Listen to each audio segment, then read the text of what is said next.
राधानगरीत धुळवड निमित्त लहान बालके विविध रूपात सोंगे काढून धुळवड साजरी केली जाते। धुळवड निमित्त लहान मुले आपल्या विविध कलागुणांमधून ज्योतिबाचे व बहुरूपीचे दरोडेखोरा माळूमामाच्या रूपात चेहरा रंगवून राधानगरी शहरातून करमणूक करत होत असल्याची छायाचित्रे पाहावयास मिळाली।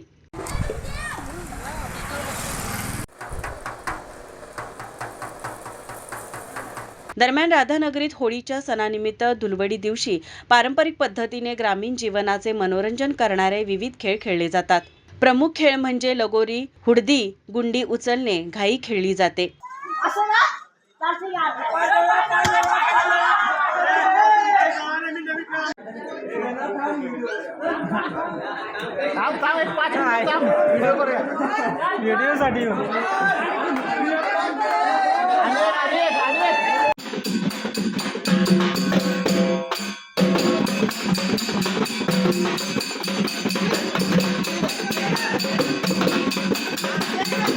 गणेश पाटील, ओंकार पार्टे यांनी गुंडी उचलून खेळास रंगत आणली। हुडदी हा जुना खेळ हा कबड्डी सारखाच खेळला जातो। ग्रामीण जीवनातील हे खेळ मनोरंजन करत नवीन पिढीने ग्रामीण संस्कृती जोपासावी हा त्यामागचा उद्देश। माझा महाराष्ट्र न्यूज चॅनलसाठी राधानगरी प्रतिनिधी विजय बकरे।